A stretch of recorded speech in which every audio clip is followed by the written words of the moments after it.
በምጥልነት ይህችን ዓለም በናቁ መጠን ወገኖቼ ሰማዕታት ወደ መሆን ቀረቡ። ዝም ብሎ ሰማዕት መሆን አይቻልም። አንተ መጀመሪያ እግዚአብሔርን እወቀው ቅድም እንዳልኩ። ሁለተኛ ይሄንን ዓለም ለመናቅ መጀመሪያ ሆድህን ናቀው። ለዚህ ዓለም መብል አትኑር። ሞገስህ፣ ጸጋ፣ ጉልበትህ እግዚአብሔር እንደሆነ እወቅ።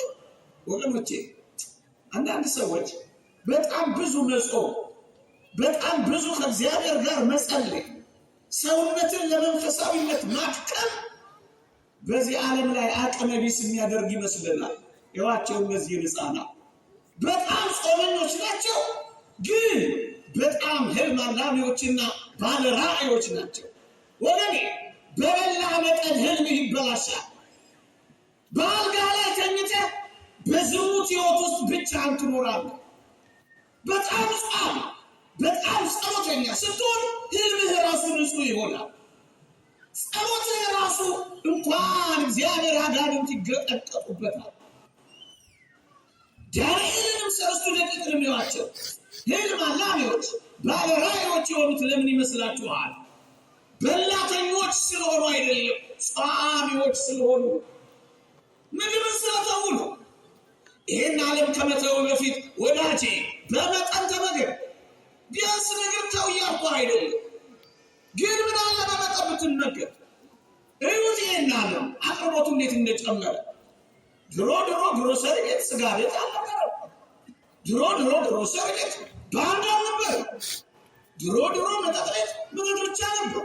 አሁን ግን እንዴት እንደጨመረ ተመልከቱ። ስጋው፣ መጠጡ፣ እርቃን መውጣቱ፣ ሴቱ ብልጭ ድርግም የሚለው ሙዚቃው ባንዱ ለምን የቀረበ ይመስላል? አቅርቦቱ አይጨምረው ሴጣን። አንተ ቢያንስ ይህን አቅርቦት እምቢ ካልክ ነው የምታሸንፈው። ዛሬ የእምቢ ባዮችና የአሸናፊዎችን ቀን ነው የምታቀብረው። አንተም አሸናፊ ሆነ እንድትወጣ ነው። ምዕመና በጣም ይደንቃችኋል። ስደክም ያን ጊዜ ኃይለኛ ሆናለሁ ይላል ቅዱስ ጳውሎስ። በመንፈሳዊነት በጾም ነው ኃይለኛ የምትሆነው። ስትደክም ነው የምትበረታው። ስደክም ያን ጊዜ ኃይለኛ ሆንክ።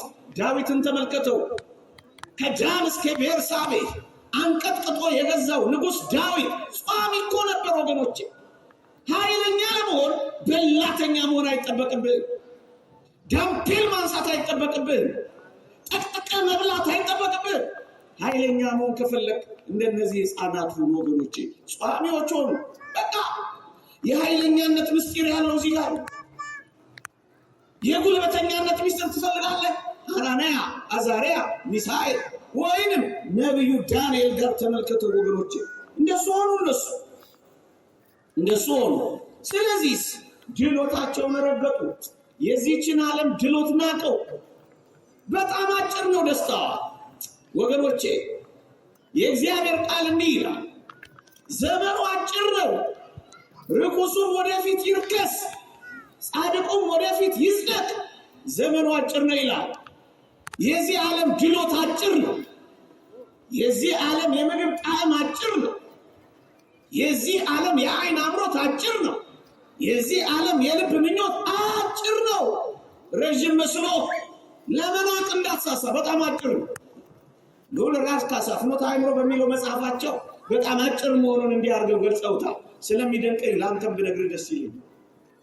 የመብል ይላሉ፣ ለአይን ማማሩ ይላሉ፣ በጣም አጭር ነው ይላሉ። አጭርነቱን ሲገልጦ ጠቅልለን እስክንጎርሰው ነው ይላሉ። እየሰማኸኝ ነው? በጣም አጭር ነው። ምን እስክናደርገው? ጠቅልለን እስክንጎርሰው። በቃ ከእጅ እስከ አፍ አጭር። ጣዕሙማ አጭር ነው። እንዴት? ምላስ ላይ አስቀምጠው ጉሮሮ ጋር እስክታደርሰው ብቻ ነው። ከጉሮሮ በኋላ የተበላሸ ነው። በጣም አጭር ነው። ለዚህ አጭር ነገር ነው መከራ የምትበላው ወገኔ። በጣም አጭር ነው። ምዕመናን ምናልባት አንዳንድ ጥያቄዎችን ልታነሱ ትችላላችሁ። በምርኮ ሆኖ በግዞት ሆኖ እኮ አለመጾም ይችላሉ። ግዞሙ ኃጢአትን የሚያበረታታ ስፍራ ነው፣ ግን ንጹሐን ሆኑ። እንዲያውም አስደናቂ የጾምን ህይወት ገንዘብ አደረጉ ወገኖች። ከምግብ ብቻ አልነበረም፣ በልባቸውም ንጹሐን ነበሩ። እነዚህ ሰዎች አረከሱ። ለምን እንዳረከሱ ግን በጣም አስደናቂ ምስጢር ደግሞ ልንገራችሁ።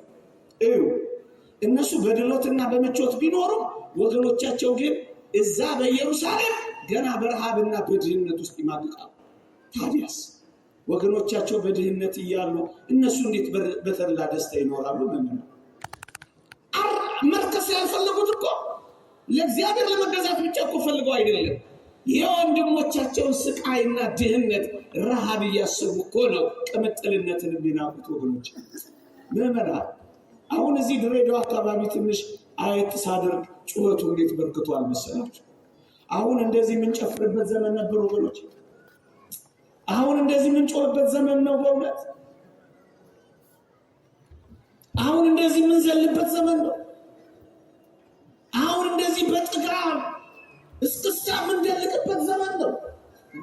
ይህን ታላቅ በዓል ለማክበር መተን እንኳን ዳንተን አይመለከትም። እውነት ለመናገር ምናልባት እግር ስቷችሁ ግን የገባችሁ ካላችሁ አሁን ይሄ ዘመን እንኳን አይደለም የቅዱስ ገብርኤልን በዓል የሰለስቱ ደቂቅን በዓል ለማክበር ቀርቶ ይኸውን ዘፈን የሚያዘፍን ዘመን ነው፣ የሚያስለቅስ ዘመን ነው። ምኑ ነው ማያስለቅስሽ? ምኑ ነው ማያሳዝነው? ይሄ ዘመን አያችሁ፣ ወንድሞቻቸውን እያሰቡ እኮ ነው ያልበሉት። እሺ ወንድምህን አስበህ ከመብላት አትከልከል፣ ቢያንስ እያሰብካቸው አትበላ። ከሚያዝኑ ጋር አታዝን፣ ከሚያለቅሱ ጋር አታለቅስ። እኔ ዘርዝሬ የዚህን ዘመን ጉድ አልናገርም። ታውቋል ምን ነግረሃል? ታዲያ ይሄ ዘመን እንደዚህ ያዘልላ፣ እንደዚህ ያስፈለድቃ፣ እንደዚህ ያስሞርቅ ነበር። ይሄ ዝላያችን መከራ ያመጣ። ያው ወገኖቼ ለምን አረከ